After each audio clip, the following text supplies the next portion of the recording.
Dr. Sarah Chen's consciousness returned slowly, like swimming up from the bottom of a deep, dark pool. Her eyelids felt heavy as lead, and every muscle in her body ached with a bone-deep exhaustion she had never experienced before. The sterile smell of antiseptic filled her nostrils, mixed with something else, something organic and unfamiliar that made her nose twitch. As her vision cleared, Sarah found herself staring at an alien ceiling. The metal panels above her head were a soft blue-green color, etched with intricate patterns that seemed to shift and flow when she wasn't looking directly at them. This definitely wasn't the medical bay of the research vessel Prometheus.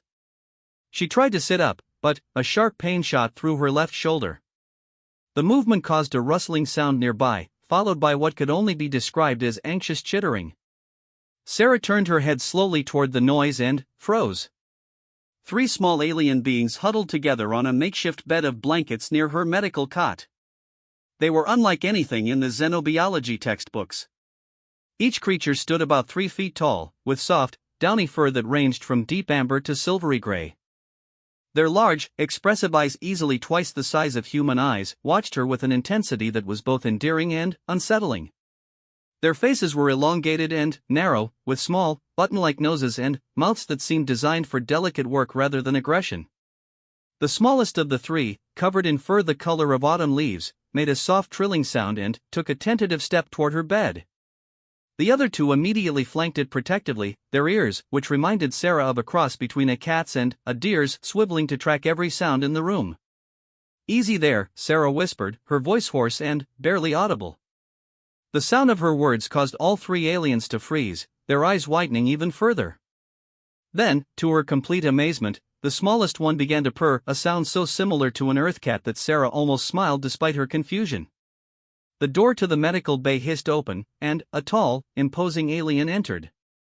This one was clearly an adult of the same species as the 3 youngsters, but where they were soft and round, this being was angular and sharp. Its fur was a deep midnight black, streaked with silver, and its eyes held the cold intelligence of a predator.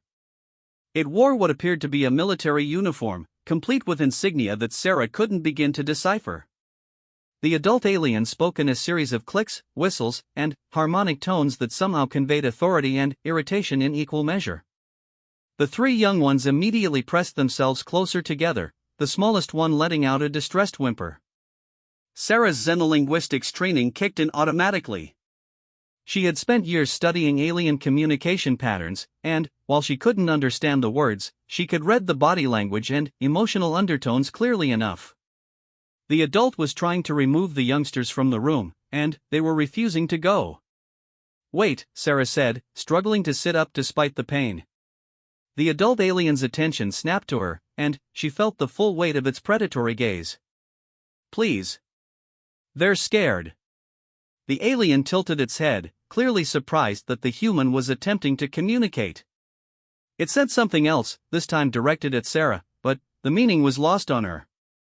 She spread her hands in a universal gesture of peaceful intent and pointed to the 3 young ones. "They're just children," she said softly. "Babies. They're afraid." The smallest alien suddenly broke away from its companions and rushed to Sarah's bedside. Before anyone could react, it had clambered up onto her cot and pressed itself against her uninjured side, making soft, comforting sounds. The other 2 quickly followed suit, and, suddenly, Sarah found herself surrounded by 3 alien children who seemed determined to protect her from their own kind. The adult alien's reaction was immediate and violent. It lunged forward with a snarl, reaching for the smallest youngster.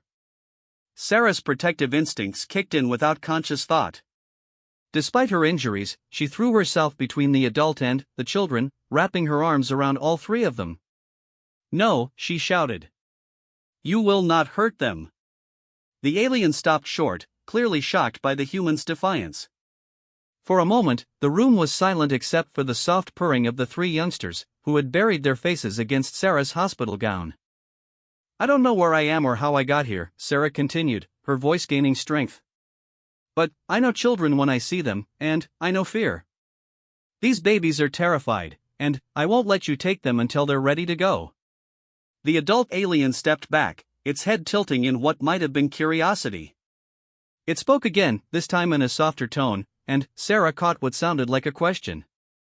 She wished desperately for a universal translator, but those were still experimental technology, and the Prometheus had been carrying a prototype that was probably scattered across half the galaxy by now. The medical bay doors hissed open again, and another alien entered. This one was clearly female, with softer features and, for that, had been groomed into intricate patterns. She wore robes that suggested medical authority, and, when she saw the tableau on the bed, 3 youngsters clinging to an injured human, her reaction was very different from the first aliens. She spoke quickly to the male, gesturing towards Sarah and the children. Her tone was firm but not aggressive, and Sarah got the impression that she was explaining something important. The male alien's posture gradually relaxed, though his eyes never left Sarah's face. The female approached the bed slowly, her movements careful and non-threatening. She spoke to the children in gentle tones, but they only pressed closer to Sarah. The smallest one, still purring, reached up with a tiny, clawed hand and touched Sarah's face with surprising gentleness. "What happened to their parents?" Sarah asked, though she didn't expect an answer she could understand. But something in her tone must have conveyed the question, because the female alien's expression became deeply sad. She gestured in a way that needed no translation, a sweeping motion that spoke of loss, of absence, of death. Sarah's heart clenched. These weren't just alien children, they were orphans. Suddenly, their desperate clinging to her made terrible sense. In their trauma and fear, they had latched onto the first being who had shown them kindness, regardless of species. "Their parents are dead," she whispered, more to herself than to the aliens. The smallest youngster made a sound that could have been agreement or sorrow, and Sarah gently stroked its downy fur. "I'm so sorry, little ones." The female alien, clearly the ship's doctor or medic, began speaking to the male in urgent, rapid tones. Sarah caught the rhythm of an argument, with the female gesturing repeatedly toward the children and Sarah, while the male's responses grew more clipped and dismissive. Finally, the female alien turned back to Sarah and spoke directly to her. While Sarah couldn't understand the words, the tone was apologetic and explanatory. The doctor gestured to the male alien, then made a motion that clearly meant take away, followed by pointing to the children. "He wants to remove them," Sarah interpreted aloud. The 3 youngsters sensed the threat and pressed even closer to her, their purring taking on an edge of anxiety. "But they don't want to go." The male alien spoke again, his tone sharp and commanding. He gestured toward the door, clearly expecting immediate obedience. But the children didn't move, and neither did Sarah. "I understand that this is your ship," Sarah said, addressing the male directly. "And I'm grateful that you rescued me from whatever happened to my vessel. But these children have lost everything. The least we can do is let them feel safe for a little while longer." The male alien's expression suggested he understood more of her words than she had expected. His eyes narrowed, and he took a step closer to the bed. But, before he could speak, the smallest youngster did something that changed everything. It stood up on the bed, placing itself directly between the male alien and Sarah, and let out a sound that was unmistakably protective. Its tiny form was trembling with fear, but it held its ground, its large eyes fixed on the adult with desperate courage. The other 2 quickly joined it, forming a wall of small, frightened bodies between the human and their own kind. The effect on both adult aliens was immediate and profound. The male alien stopped dead, his expression shifting from authority to shock to something that might have been shame. The female covered her mouth with her hands, her eyes wide with disbelief. In that moment, Sarah realized what had happened. These children weren't just clinging to her out of fear and trauma. They were protecting her. In their young minds, she wasn't an alien prisoner or curiosity, she was their mother, and they would defend her with their lives if necessary. The male alien spoke, this time in hushed, wondering tones. The female alien responded with what sounded like agreement and amazement. They exchanged several rapid sentences, frequently looking between Sarah and the 3 youngsters. "They've never seen anything like this before," Sarah murmured, gently pulling the children back down to sit beside her. "Have they?" Children protecting an alien. The smallest youngster crawled into her lap, still purring but no longer with fear. It was a sound of contentment now, of safety found in the midst of chaos. The other two settled on either side of her, their warm bodies pressed against her legs. The female alien approached the bed again, moving with extreme care. She spoke to Sarah in gentle tones, then held out her hands in a gesture that was clearly asking for permission. Sarah looked down at the children, who watched the doctor with curiosity rather than fear. "I think she wants to examine you," Sarah told them softly. "To make sure you're not hurt." The children seemed to consider this. Then, the middle one, whose fur was the color of storm clouds, made a chittering sound that might have been agreement. The doctor smiled, the first truly happy expression Sarah had seen from any of the adults. As the examination proceeded, Sarah found herself studying her unexpected charges. The smallest one, who seemed to have claimed her as its primary source of comfort, had delicate features and moved with a grace that suggested it might be female. The storm gray one appeared to be the middle child, with a more solid build and an alert, intelligent expression. The largest, whose amber fur was shot through with darker stripes, hung back slightly but watched everything with protective intensity. The doctor's examination was thorough but gentle, checking each child for injuries or signs of illness. She spoke to them in soothing tones throughout the process, and gradually they began to respond with soft sounds of their own. Sarah realized she was witnessing the beginning of trust being rebuilt. When the examination was complete, the doctor turned to Sarah and spoke in what was clearly a questioning tone. She gestured to Sarah's shoulder, then made motions that suggested medical treatment. "You want to check my injuries," Sarah understood. "That's fine." But when the doctor moved to examine Sarah, the children immediately became agitated again.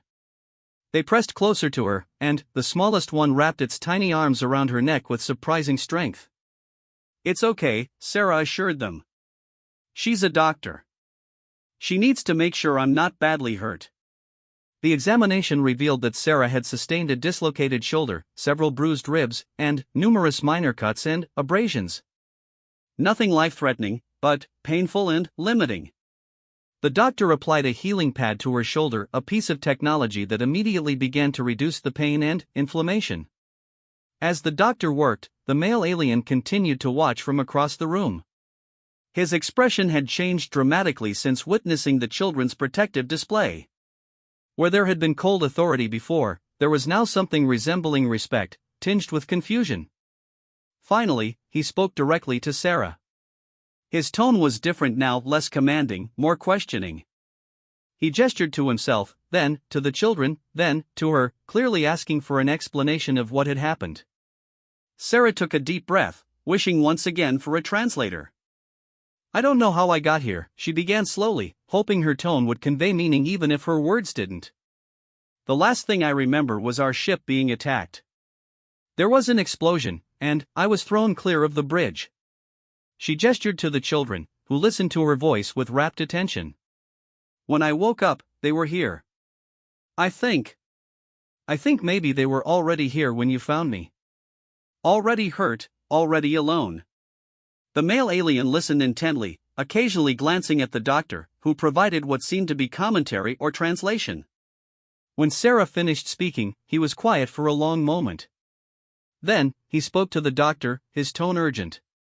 She responded with gestures toward the children, pointing to various parts of their bodies and making motions that suggested examination and care. The male alien's expression grew increasingly grim.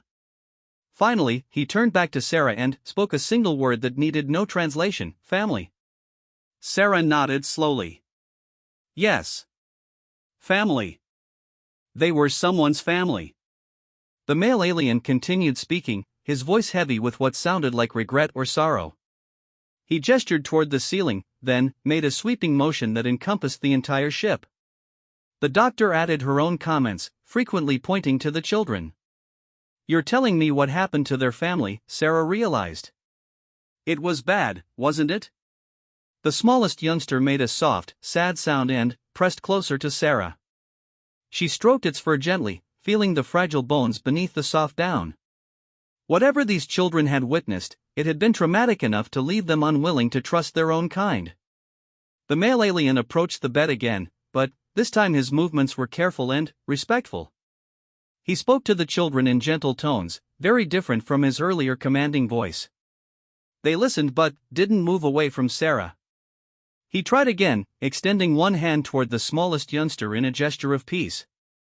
The child considered this for a moment, then reached out with one tiny finger to barely touch the adult's outstretched palm. It was the smallest possible gesture of trust, but it was a beginning. The doctor smiled encouragingly and spoke to the children in soft, encouraging tones. The middle child, the gray one, made a tentative sound in response, and the doctor's smile widened.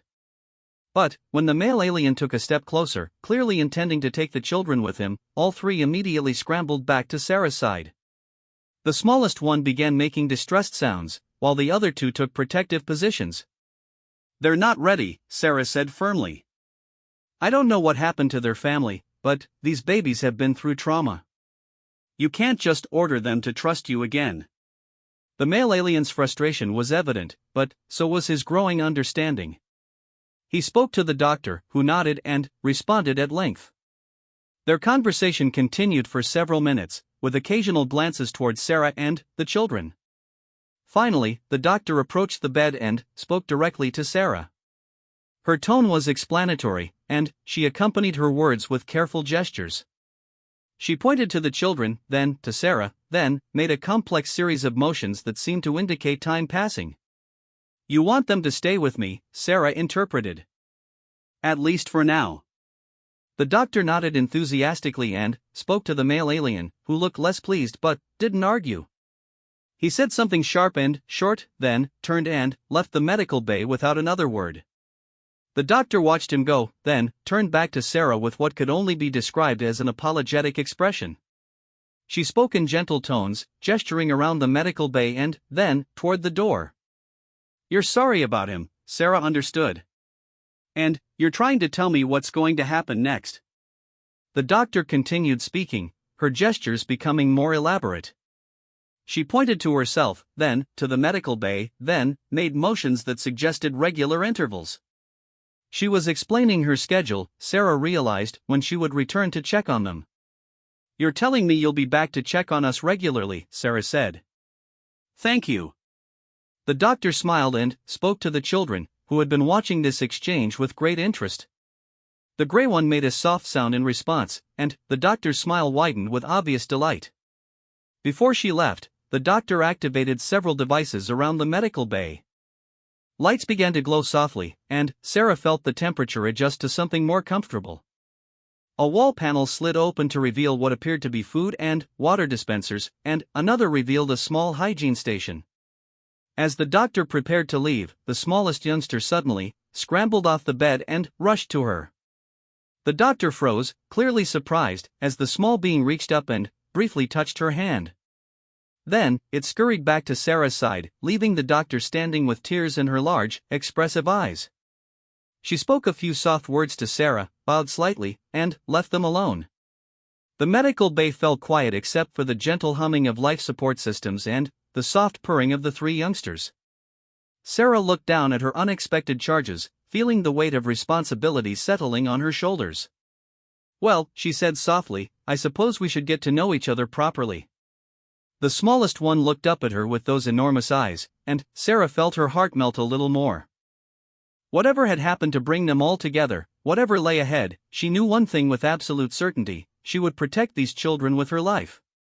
As if sensing her thoughts, all three youngsters pressed closer to her, their purring creating a harmonious sound that filled the medical bay with warmth and comfort. For the first time since waking up, Sarah allowed herself to relax slightly. They were all lost, all displaced from their proper places in the universe.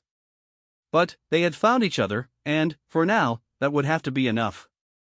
3 days had passed since Sarah first opened her eyes in the alien medical bay, and she was beginning to understand the complex situation she had stumbled into.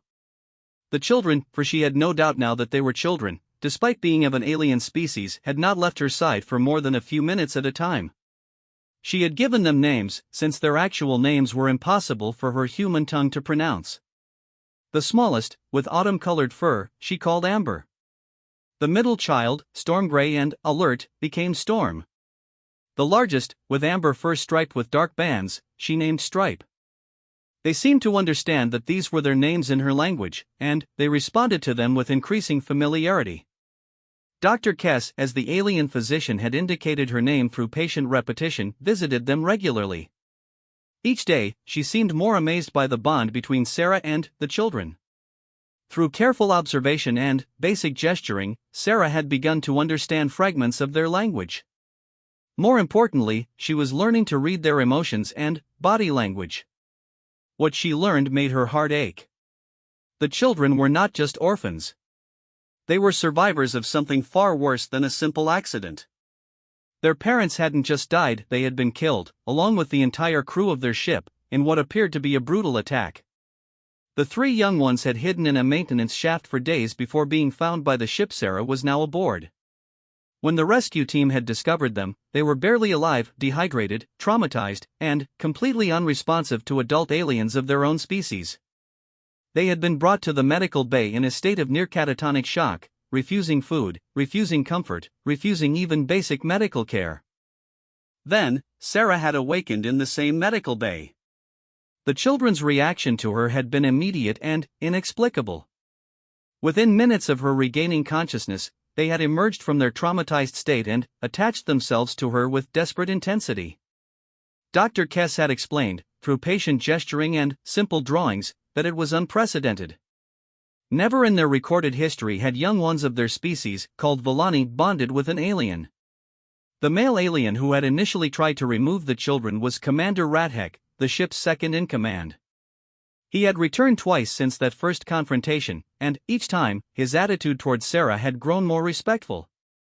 She was beginning to understand why. The Villani were a proud, ancient species with strong hierarchical traditions.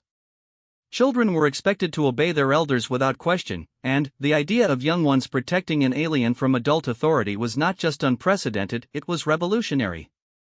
Sarah was sitting on her medical bed, carefully braiding Amber's fur into tiny plaits that the little one seemed to find soothing, when the medical bay doors opened to admit an alien she hadn't seen before. This one was clearly very old, with fur that had gone completely silver white and eyes that held the depth of centuries.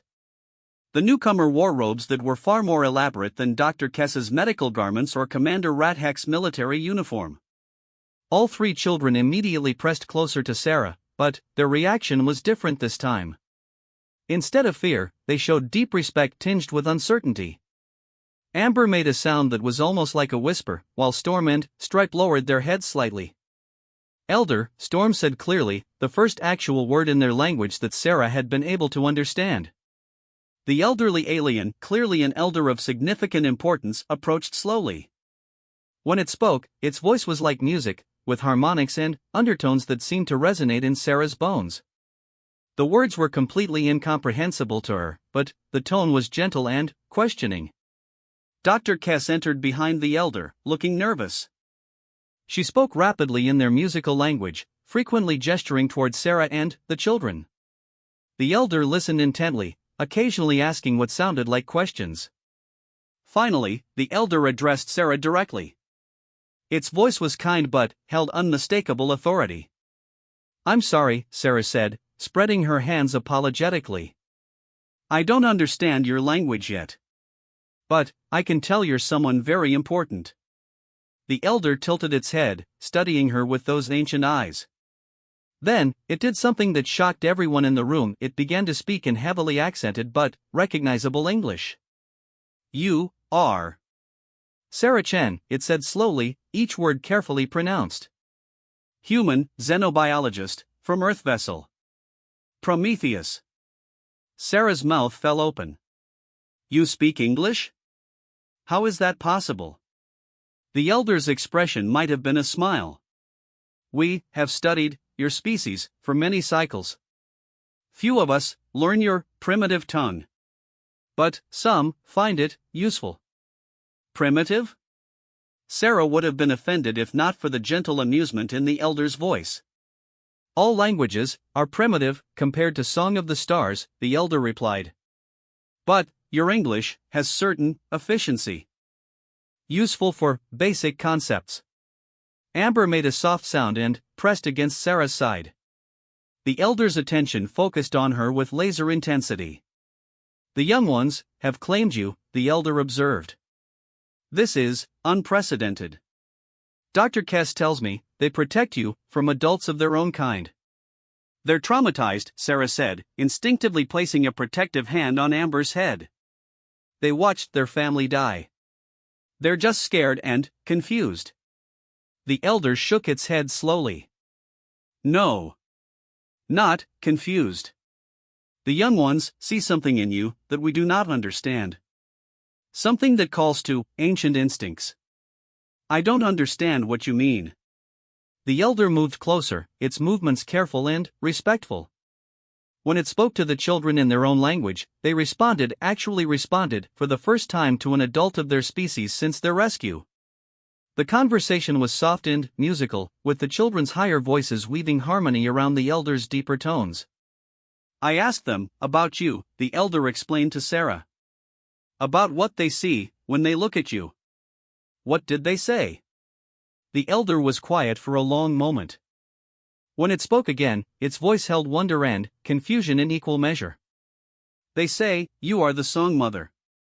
They say, your spirit sings, the ancient harmony of protection. They say, the starfire in your soul burns with the light of the first mothers. Sarah stared at the elder. I don't understand any of that. Nor do we. The concepts they describe, they speak of things from our oldest legends. Stories so ancient, we thought them myth. The elder gestured to Dr. Kess, who approached with what appeared to be a handheld device. Dr. Kess has been monitoring your interactions. The children's neural patterns, when they are with you, they match patterns we have not seen in 1,000 years. What kind of patterns? Perfect security. Complete trust.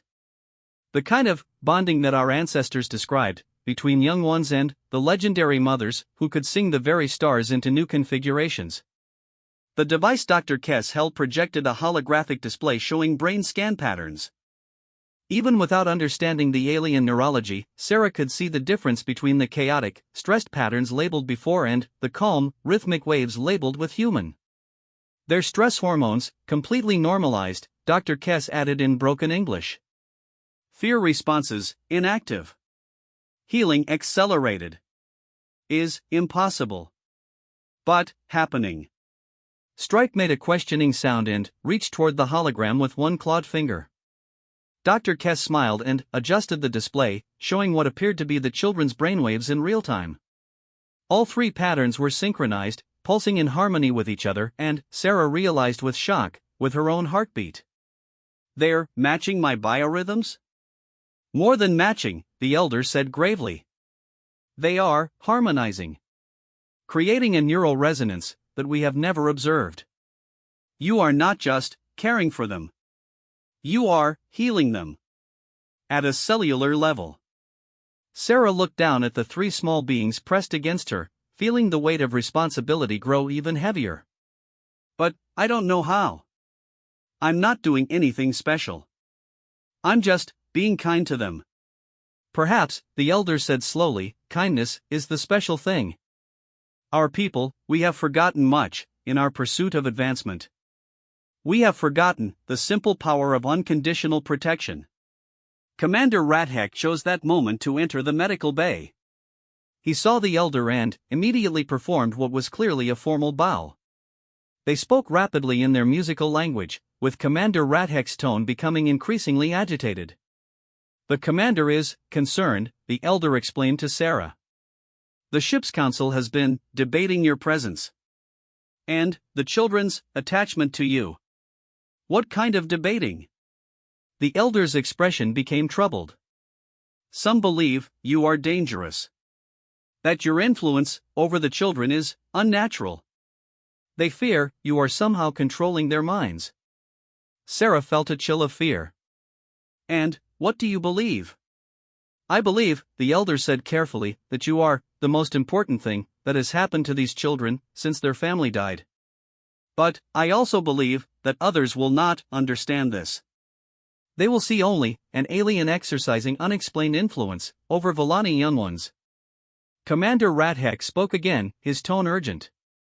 The elder listened, then turned back to Sarah with obvious reluctance. The council has decided. Tomorrow, you will be separated from the children. They will be placed in proper care with Villani families. You will be transferred to guest quarters to await transport home. The reaction from the children was immediate and devastating. Amber let out a cry of pure terror and buried her face against Sarah's chest. Storm and Stripe flanked her protectively, making distressed sounds that filled the medical bay with heartbreak. No, Sarah said firmly, wrapping her arms around all three children. You can't do this to them. Look at them. I see them, the elder said sadly.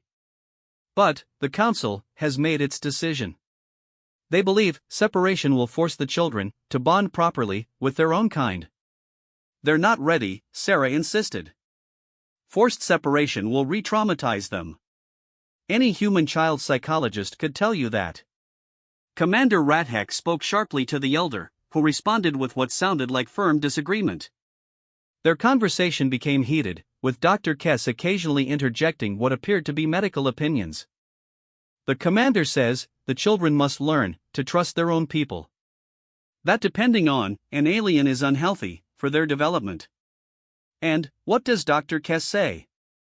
The elder asked Dr. Kess a question, and her response was lengthy and clearly passionate. She gestured repeatedly to the children and to the medical displays showing their improving health. Dr. Kess believes separation now would be medically catastrophic. She says their healing is too fragile. That removing you could cause permanent psychological damage. Sarah felt a surge of gratitude toward the alien doctor. Then, don't separate us. Give them more time to heal. Commander Ratheck spoke again, his tone brooking no argument. The elder's expression grew resigned. The commander says the decision is final. The children will be taken tomorrow. You will be moved to guest quarters. There will be no further contact. Amber's cries grew louder, and she clung to Sarah with desperate strength. Storm and Stripe pressed closer, their own distressed sounds joining the cacophony of grief and fear. Please, Sarah said, looking directly at the elder. I'm begging you. Don't do this to them. They've lost everything already. The elder looked deeply troubled, but before it could respond, something extraordinary happened. Amber stood up on the medical bed, her tiny form shaking with emotion, and began to sing. The sound that came from her small throat was unlike anything Sarah had ever heard. It was pure music, but more than music, it was emotion made audible, pain transformed into beauty. Storm and Stripe immediately joined their voices to hers, creating harmonies that seemed to resonate through the very walls of the ship. The effect on the adults was immediate and profound. Dr. Kess pressed her hands to her chest, tears flowing down her face. Commander Ratheck stepped backward as if physically struck. The elder's eyes widened with what could only be described as religious awe. The song continued for several minutes, with the children's voices weaving together in patterns of incredible complexity. Sarah felt the music washing over her, and she understood, somehow, that this was their language in its purest form. They weren't just singing, they were speaking directly to the souls of everyone present. When the song finally ended, the medical bay was silent except for the soft sound of Dr. Kess weeping. The elder spoke first, its voice barely above a whisper. The Song of Bonding. I have not heard it sung in 50 years. And never have I heard it sung for an alien. What does it mean? Sarah asked. It means, the elder said slowly, that these children have claimed you as family in the most fundamental way possible. In the old traditions, the Song of Bonding was sacred. Once sung, the bond could never be broken. Commander Ratheck spoke rapidly, his tone now uncertain rather than commanding. The elder responded at length, frequently gesturing toward the children and Sarah. The commander asks if the old laws still apply. If the Song of Bonding still carries legal weight. And the elder was quiet for a long time. When it spoke again, its voice held the weight of centuries of tradition. The Song of Bonding supersedes all other considerations. If these children have truly claimed you, then, by the oldest laws, you are family. And family cannot be separated by council decree. Sarah felt a wave of relief so strong it made her dizzy. but the elder held up a hand in warning. However, this creates unprecedented complications. You are alien, not Volani. There is no legal framework for such a bonding. The Council will not accept it easily. Then, what happens now? The elder exchanged looks with Dr. Kess and Commander Rathek. When it spoke again, its tone was decisive. Now, we must convince the Council that the children's choice is both valid and beneficial. That you are not controlling them, but truly caring for them. And that separation would violate our most sacred laws. Commander Rathek spoke again, his earlier hostility replaced by what seemed to be growing respect. The commander says he will speak to the Council. He will tell them what he has witnessed. How you protected the children, even from him. How they protect you in return. Sarah looked down at the three small beings who had just fundamentally changed her life. They were watching her with those enormous eyes, and she could see in their expressions a trust so complete it took her breath away. I never asked for this, she said softly. The greatest gifts, the elder replied, are never asked for. They simply arrive when they are most needed. As if to emphasize the point, Amber crawled into Sarah's lap and began to purr contentedly. Storm and Stripe settled on either side of her, their presence warm and comforting. Whatever happened with the Council, whatever challenges lay ahead, Sarah knew that her life had been forever changed by three small aliens who had chosen her as their mother. And she would fight for them with everything she had. The Council chamber was unlike anything Sarah had ever seen. The vast circular room rose several stories high, with balconies and viewing platforms arranged in concentric circles around a central speaking area. Crystalline formations jutted from the walls, pulsing with soft light that seemed to respond to the emotional tenor of the conversations taking place. Sarah stood in the center of the chamber, the three children pressed close around her legs. They had insisted on accompanying her to this formal hearing, despite the elders' concerns about propriety. Their presence was both a comfort and a source of anxiety. She knew that much of the Council's decision would depend on how the children behaved during the proceedings. 12 Volani occupied the primary ring of seats around the chamber. These were clearly the senior council members, distinguished by their elaborate robes and the ornate patterns woven into their fur. Their ages varied widely, from middle-aged adults to ancients who appeared even older than the elder who had become Sarah's primary advocate. Elder Thessarian, as she had finally learned his name, stood at a speaking podium to Sarah's right. He had spent the past 2 days preparing for this moment, coaching Sarah on Volani legal procedures and working with Dr. Kess to compile medical evidence supporting their position. To Sarah's left, Commander Rathek stood at attention in his dress uniform. His presence as an ally was crucial, since he represented the military perspective that the Council would need to consider. Behind him, Dr. Kess waited with her medical equipment and data displays ready. The most senior council member, an ancient female whose silver fur was adorned with precious metals and gems, raised her hand for silence. When she spoke, her voice carried the unmistakable authority of absolute power. This gathering convenes to address an unprecedented situation, she began, her words somehow automatically translated into English through a device Elder Thessarian had provided.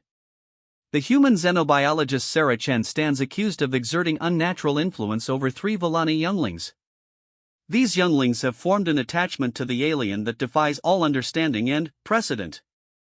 Amber made a soft, distressed sound at the formal, cold tone. Sarah gently placed a hand on her head, and the little one pressed closer. The charges are serious, the council leader continued. Mind manipulation of Volani youth. Interference with proper psychological development. Potential contamination of Volani cultural purity through alien influence. I object to these characterizations, Elder Thessarian said formally. The evidence will show that Dr. Chen has provided nothing but beneficial care to traumatized children. Her influence has been healing, not harmful. A younger council member, his fur a striking black and silver pattern, stood to speak.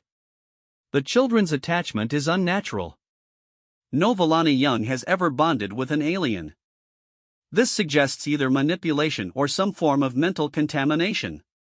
Or, Commander Rathek interjected, it suggests that we have much to learn about the nature of care and protection.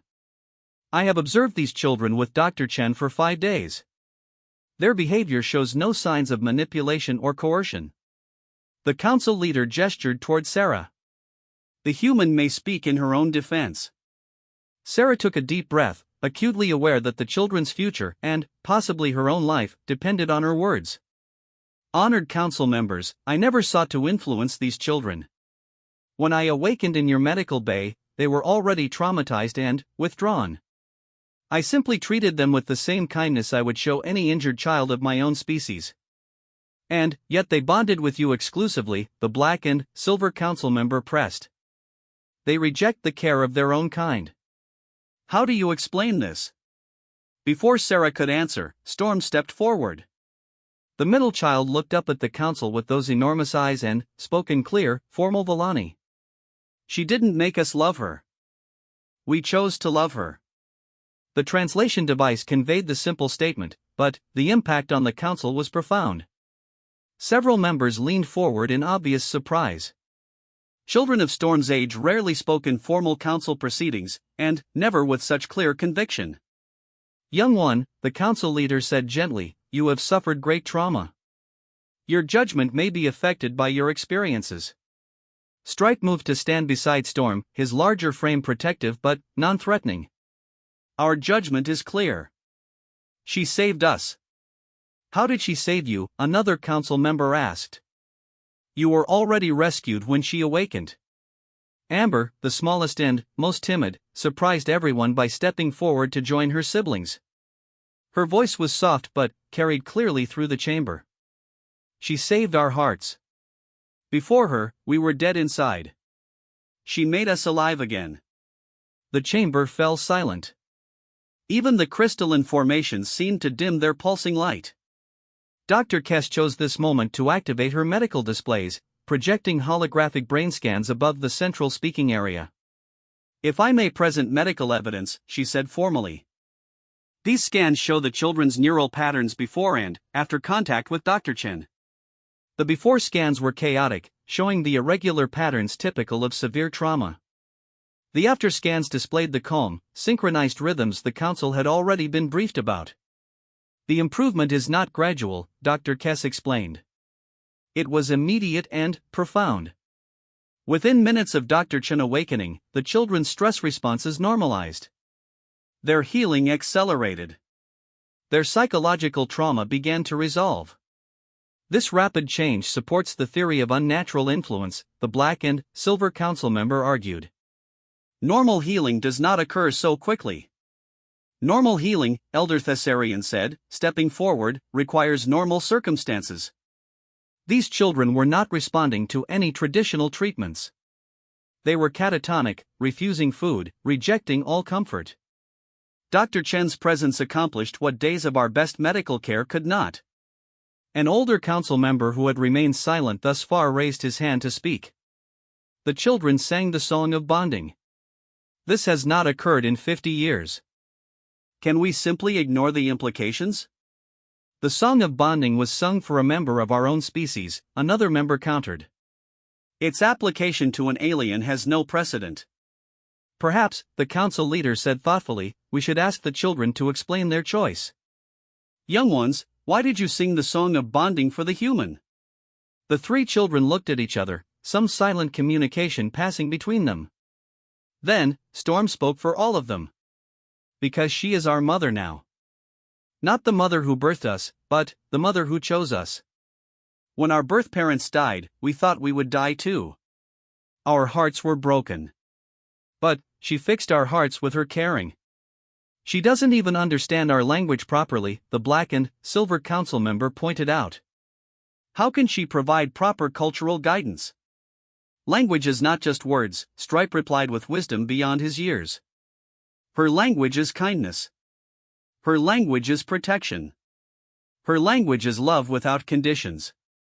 Sarah felt tears threatening and fought them back. She had never imagined that these children understood so clearly what she meant to them or what they meant to her. Dr. Chen, the council leader addressed her directly, these children wish to remain with you permanently. Do you understand what this means? Not just temporary care, but full family responsibility. for their entire development into adulthood. The question hit Sarah like a physical blow. She had been focused on protecting them from separation, but the full implications of permanent guardianship were staggering. These weren't human children who would grow up in a familiar culture. They were aliens with needs she barely understood, biological requirements she was still learning about, and a heritage she could never fully share with them. I understand the responsibility, she said carefully. But I'm not sure I'm qualified to raise them properly. I don't know your customs, your traditions, your proper child-rearing practices. Elder Thessarian stepped forward. Dr. Chen raises an important point. Cross-species adoption would require extensive support and education.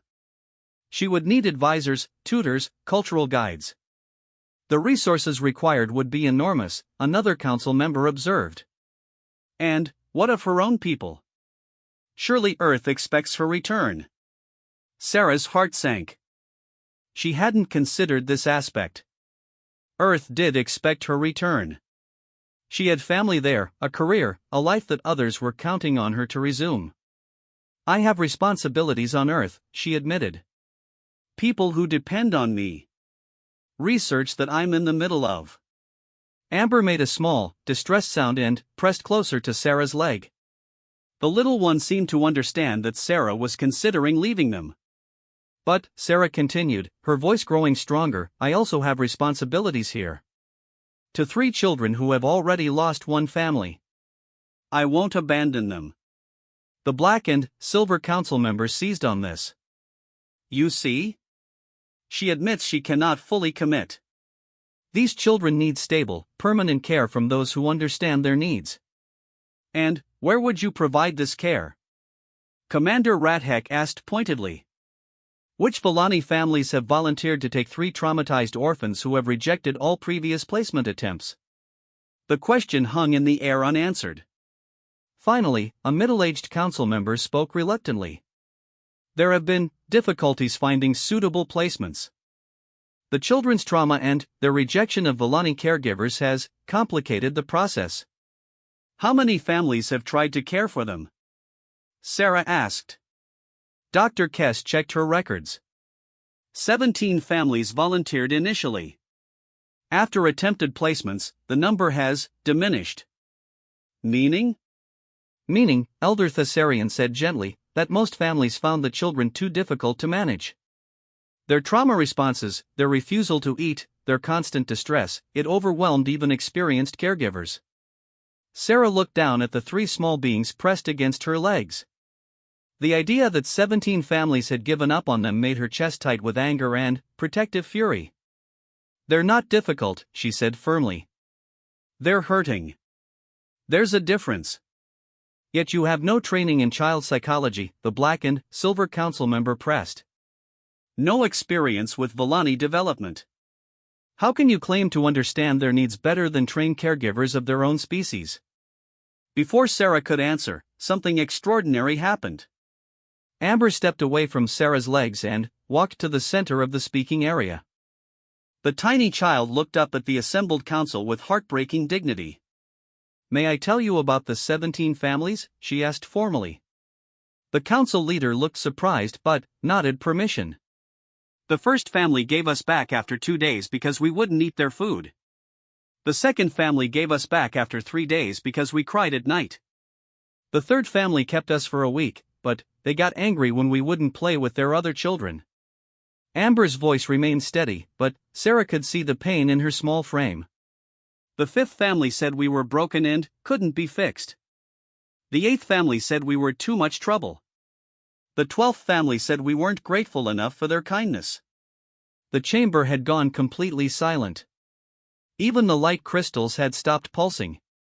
But our mother, Amber continued, gesturing toward Sarah, never asked us to be different than we are. She never got angry when we cried. She never tried to make us eat when we couldn't. She just loved us. The simplicity of the statement was devastating. Several council members were openly emotional, and Sarah saw Dr. Kess wiping tears from her eyes. Storm stepped forward to join his sister. She doesn't know our customs, but she knows our hearts.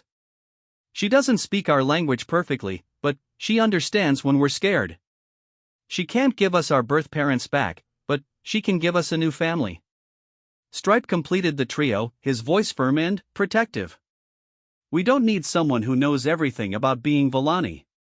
We need someone who knows everything about loving us." And she does. The council leader was quiet for a long moment. When she spoke, her voice was thick with emotion. "Children, you understand that if Dr. Chin becomes your guardian, you would likely live primarily among humans? You would be raised in human culture, with human values?" "We understand," Storm replied. "But we would also carry our Volani heritage. She would make sure we learned about our people and our traditions." "How can you be certain of this?" Amber's answer was simple and profound. "Because she already asks us to teach her about our songs and our stories. She wants to learn because she wants to understand us." Elder Thessarian chose this moment to present his final argument. "Honored council members, the children have spoken with clarity and wisdom. They have chosen their guardian not based on species similarity, but on the quality of care and love they receive. Isn't this exactly what we should want for our young ones?" But the precedent, the Black and Silver Council member protested. "If we allow this, what message does it send about the importance of Volani culture?" "Perhaps," the council leader said thoughtfully, "it sends the message that love transcends species boundaries. That the heart recognizes family regardless of outward form."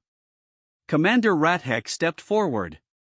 "I have observed Dr. Chen and these children continuously for 5 days. I have seen her put their needs before her own comfort. I have seen her learn their customs because she wants to honor their heritage. I have seen her protect them from threats they didn't even understand. If this is not the behavior of a true mother, then I have misunderstood the meaning of parenthood." Dr. Kess activated another display, showing growth charts and developmental markers. Since being in Dr. Chen's care, all 3 children have shown improvements in every measurable category. Physical health, psychological stability, social interaction, cognitive function. They are not just surviving, they are thriving. "The question before us," Elder Thessarian said formally, "is not whether this arrangement is conventional. It is whether it serves the best interests of 3 children who have already endured more trauma than any young one should face." The council leader looked around the chamber, reading the expressions of her fellow members. The emotional testimony had clearly affected everyone present. "Dr. Chen, if we were to approve this unprecedented arrangement, what guarantees could you provide that these children would maintain connection to their cultural heritage?" Sarah stepped forward, the 3 children flanking her. "I can guarantee that I will do everything in my power to ensure they know where they come from. That they learn their people's history, their traditions, their values. I can guarantee that they will always be welcome to visit Volani space, to maintain relationships with others of their kind." "And your career? Your life on Earth?" "My life is wherever they need me to be." "As for my career," Sarah paused, a new idea forming. "Perhaps my unique experience could serve a greater purpose. Studying interspecies bonding and child development. Helping other orphaned alien children. Building bridges between species through understanding and care." The suggestion sparked immediate interest among several council members. The potential research applications and diplomatic benefits were obvious. A xenobiologist who has successfully bonded with alien children would be uniquely qualified to study such phenomena, Elder Thessarian agreed. "It could open new avenues of interspecies cooperation," Commander Rathek added. The council leader raised her hand for silence, then looked directly at the 3 children. "Young ones, are you absolutely certain this is your choice? Do you understand that it cannot be easily undone?" All 3 children moved to stand directly in front of Sarah, forming a protective line between her and the council. Their message was unmistakable. "We are certain," they said in unison. The council leader nodded slowly, then looked around the chamber one final time. "The council will now deliberate. All parties will withdraw while we reach our decision." As they were escorted from the chamber, Sarah felt the full weight of uncertainty crushing down on her. The children had spoken beautifully, the evidence was compelling, but she knew that politics and precedent could outweigh even the most heartfelt testimony. In the waiting area, Elder Thessarian placed a gentle hand on Sarah's shoulder. "Whatever happens, you have already given these children more than they dared hope for," he said quietly. "You have shown them that they are worthy of love." Sarah looked down at Amber, Storm, and Stripe, who had arranged themselves around her in their now familiar protective formation. "They've shown me the same thing," she replied. Now all they could do was wait. The waiting seemed endless. Sarah sat in the anteroom outside the council chamber, the three children pressed close to her on the curved alien bench. Through the translucent walls, she could hear the muffled sounds of heated debate from within the council chamber. The crystalline formations embedded in the walls pulsed with agitated colors, deep reds and sharp blues that reflected the emotional intensity of the discussions taking place. Elder Thessarian paced nearby, his elderly frame moving with surprising energy. Dr. Kess sat across from them, nervously adjusting her medical equipment and running through data displays on her portable device. Commander Rathek stood at attention near the chamber doors, listening to the debates with the trained ear of a military officer accustomed to reading the political winds. "What are they saying?" Sarah asked quietly. Commander Rathek tilted his head, concentrating. "The discussion is intense. There are three main factions emerging. Those who support your guardianship, those who oppose it completely, and those who seek a compromise solution."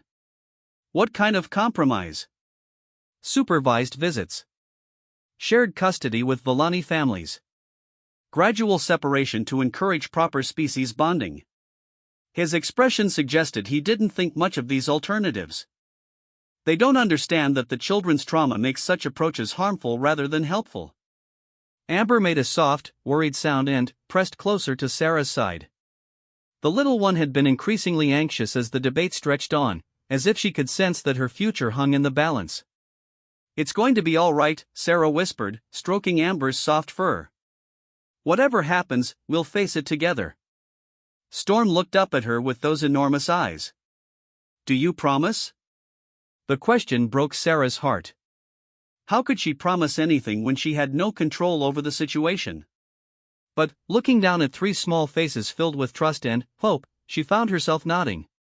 "I promise. No matter what the council decides, I won't abandon you.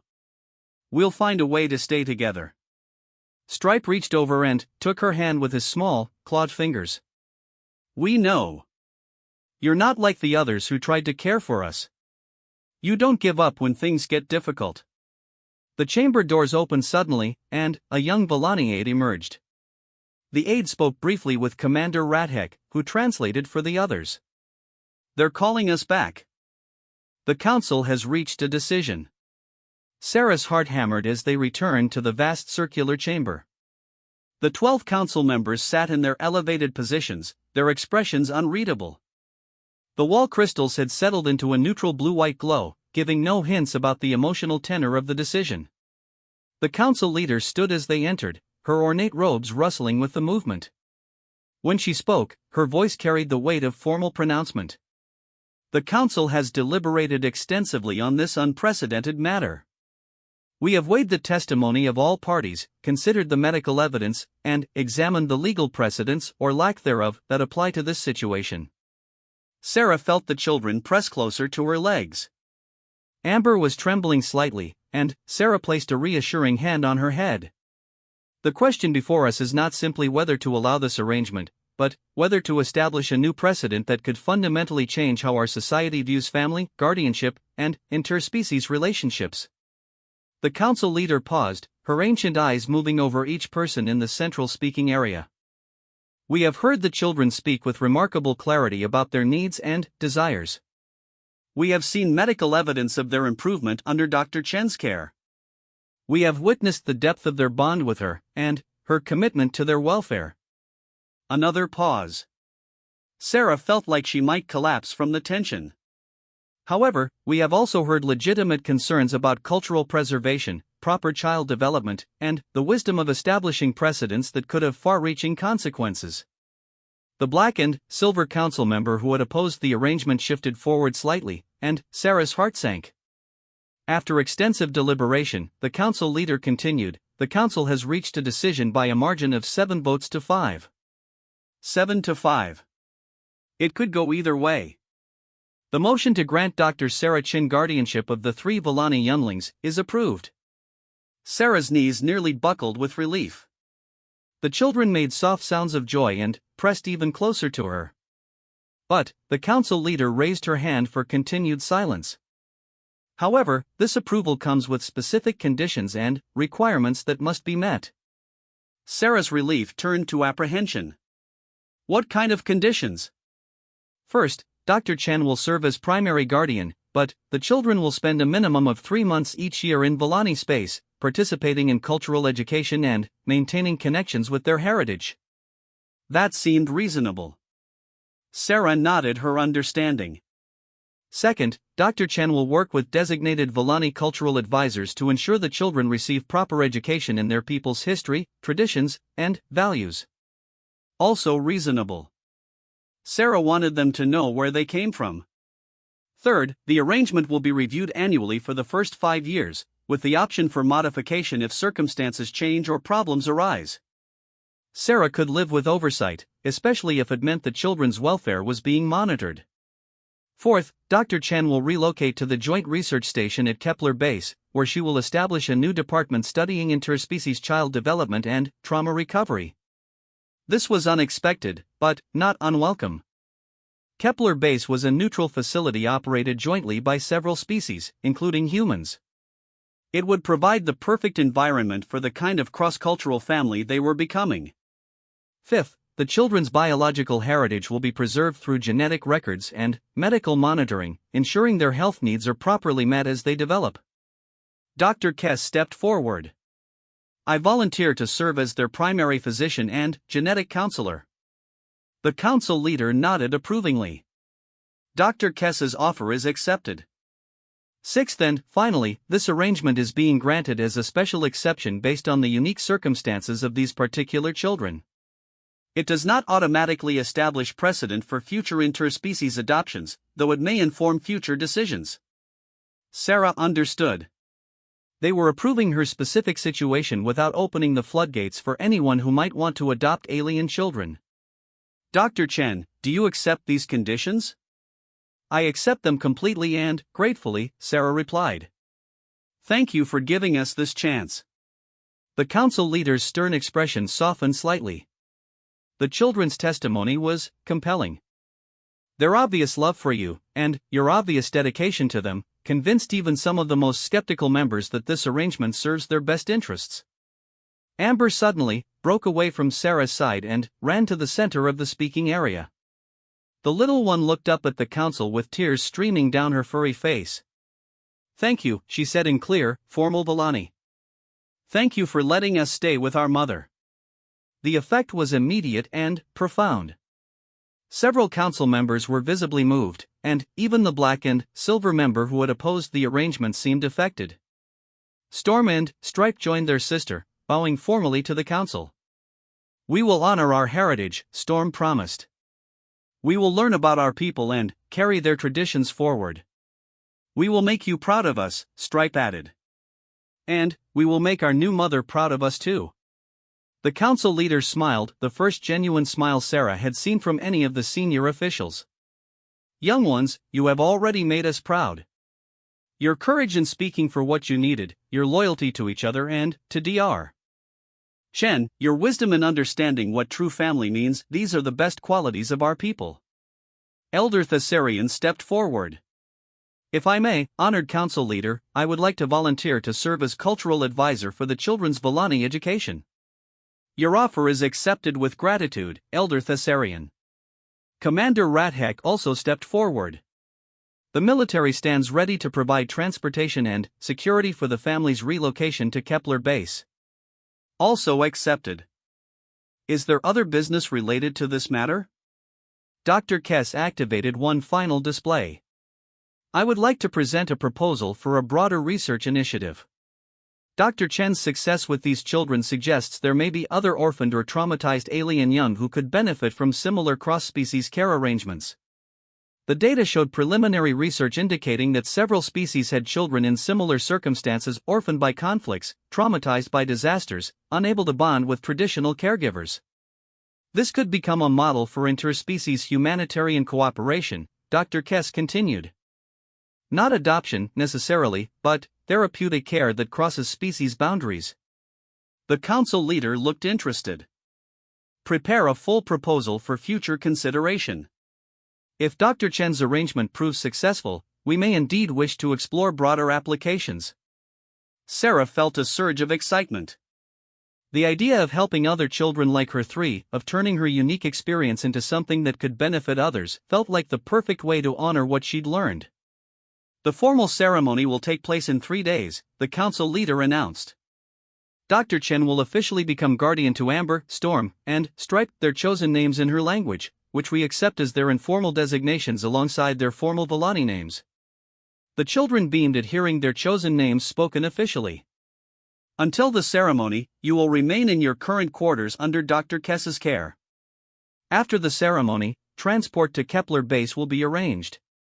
As the council members began to file out, the leader approached Sarah directly. Dr. Chen, you have taken on an enormous responsibility. These children will face challenges growing up between two worlds. There will be times when they struggle with their identity, when they feel caught between human and Volani cultures. I know, Sarah replied. But they won't face those challenges alone.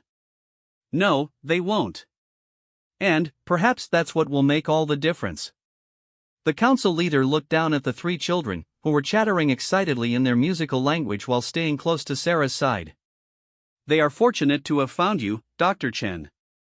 But I think you are equally fortunate to have found them.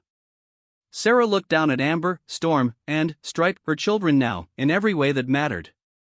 I think you're absolutely right. As they left the council chamber, Sarah felt the weight of the future settling on her shoulders. There would be challenges ahead, difficulties she couldn't even imagine yet. She would have to learn an entirely new culture, help 3 alien children navigate their hybrid identity, and establish a new career in an unfamiliar environment. But she also felt a lightness she hadn't experienced in years. She had a family now, not the family she had planned for, but the family she'd been meant to have. 3 small beings who had chosen her as completely as she had chosen them. What happens now? Amber asked as they walked back to the medical bay. Now we go home, Sarah replied. Our new home, where we can all be together. Forever? Storm asked. Forever, Sarah confirmed.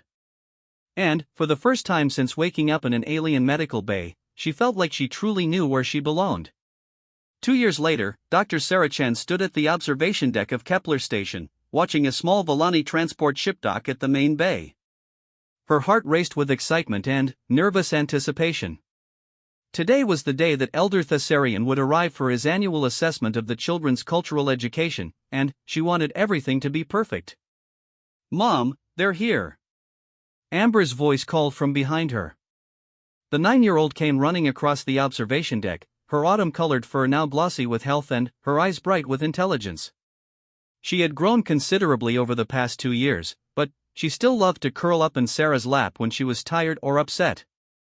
I can see that, sweetheart, Sarah replied, automatically switching to the hybrid language they had developed, part English, part Volani musical tones, and part pure emotional communication that seemed to transcend species barriers.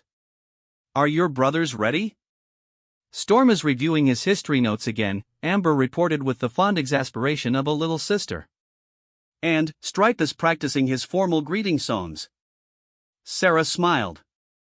The children had thrown themselves into their cultural education with the same intensity they brought to everything else. Elder Thessarian's twice-yearly visits had become treasured events, filled with stories, songs, and lessons about their heritage that Sarah learned alongside them. Dr. Chen? A voice called from the deck entrance. Sarah turned to see Captain Martinez, the human administrator of Kepler Station, approaching with a datapad in hand. The Volani delegation is requesting permission to bring additional observers. It seems your family has attracted some attention. Sarah raised an eyebrow. What kind of attention? The good kind, from what I can tell. Apparently, your success with the children has sparked interest in establishing formal interspecies family support programs. Several council members want to observe your methods firsthand. This was news to Sarah, though not entirely unexpected. Over the past 2 years, she had published several papers on interspecies child development, and her department at Kepler Station had begun receiving inquiries from other species dealing with orphaned or traumatized young ones. How many additional observers? 3 council members, 2 xenopsychologists, and a documentary team approved by the Volani Cultural Ministry. Sarah sighed. The children were accustomed to some level of scrutiny, their situation was still unprecedented, after all, but a documentary crew would be something new. Let me talk to the kids about it first. This is their home, and they should have a say in who gets to observe their daily life. Captain Martinez nodded approvingly. That's why this arrangement works so well. You always put their needs first. As the captain left, Storm and Stripe emerged from the family quarters. Storm, now 11, had grown tall and lean, his gray fur developing the silver undertones that marked adolescent Volani. He carried himself with the quiet confidence of a young scholar, and his questions during cultural lessons often impressed even elder Thessarian. Stripe, at 12, was the largest and most physically mature. His amber and black striped fur had become more pronounced with age, and he had developed the protective instincts typical of older Volani siblings. He was also showing remarkable aptitude for the engineering and technical subjects that humans favored. Mom, Storm said, his voice carrying the slight harmonic undertones that marked the transition to adult Volani speech patterns. Ambassador Kess sent a message. She's requesting permission to bring some guests to observe our cultural assessment. Dr. Kess had been promoted to ambassador for interspecies medical cooperation, largely based on her work documenting the children's development. She remained their primary physician and had become a close family friend. Captain Martinez just told me about that. What do you 3 think? Are you comfortable with additional observers? The children exchanged looks, communicating in the rapid harmonic language they used when they wanted privacy. This had initially worried Sarah, she feared they might be hiding things from her, but Elder Thessarian had explained that it was perfectly normal for Volani children to develop their own communication methods. We're okay with it, Amber finally answered for the group. But we want to meet them first, before they observe our lessons. And we want them to understand that this isn't a performance, Storm added. We're not specimens being studied. We're a family living our lives. Sarah felt a surge of pride. The children had learned to navigate the attention their situation attracted with grace and wisdom beyond their years. That's perfectly reasonable. I'll make sure Ambassador Kess and Elder Thessarian understand your conditions. An hour later, the family gathered in their main living area, a space that beautifully reflected their hybrid nature. Human furniture mixed with Volani comfort nests. Earth plants grew alongside specimens from the Volani homeworld. Books in multiple languages shared shelf space with Volani song crystals and human data tablets. Elder Thessarian arrived first, as always, carrying his traveling case of educational materials. Age had slowed him somewhat, but his mind remained sharp, and his affection for the children was obvious. My young scholars, he greeted them formally, then switched to the warm, informal tones of family. How have you grown since my last visit? The children's joy at seeing their cultural teacher was evident. They surrounded him with excited chatter about their recent projects and discoveries. Amber had been learning traditional Volani cooking techniques. Storm had composed his first formal historical analysis. Stripe had built a working model of an ancient Volani starship using both traditional methods and human engineering principles. Impressive, Elder Thessarian said after examining their work. You honor your heritage while embracing your human upbringing. This is exactly what we hoped to achieve. Ambassador Kess arrived next with her delegation. The 3 council members were younger than Elder Thessarian, their fur bearing the patterns that marked them as specialists in education and social policy.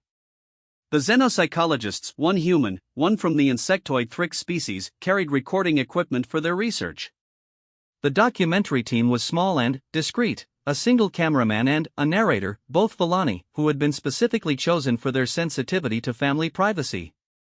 Dr. Chen, Ambassador Kes said formally, may I present Council Member Verith, Specialist in Youth Development, Council Member Silen, Expert in Cultural Preservation, and Council Member Tholex, who oversees interspecies relations. Sarah greeted each dignitary appropriately, then gestured toward the children. And, these are my children, Amber, Storm, and Stripe. They've agreed to allow observation of their cultural education, but they have some conditions they'd like to discuss first. Amber stepped forward with the poise of a natural diplomat. Honored guests, welcome to our home. We understand you're here to learn about how interspecies families can work. We're happy to show you, but we want you to understand that we're not performing for you. We're just being ourselves, Storm added. Our family works because we love each other and because our mom makes sure we know where we come from while also helping us figure out where we're going. Stripe concluded their prepared statement. We hope that what you learn from watching us will help other children who need families, whether they're Villani, human, or any other species. Council Member Verith looked impressed. Young ones, your maturity and articulation are remarkable. We understand your conditions and accept them completely. Council Member Silen nodded agreement. We're here to observe natural family interaction, not to create artificial situations. Please proceed with your normal educational activities. Elder Thessarian activated his teaching materials, projecting holographic displays of Villani historical sites and cultural artifacts. But, instead of a formal lecture, he began with the children's questions, a teaching method he had developed specifically for their cross-cultural situation. Amber, you asked last time about the Festival of Three Moons. Have you thought more about what you wanted to know? Amber settled into her favorite listening position, cross-legged on a comfort cushion. I've been wondering about the family bonding ceremonies. In human culture, we have different rituals for showing family connections. How do the Moon Festival ceremonies compare? Sarah watched the observers as Amber's question led to a rich discussion comparing Villani.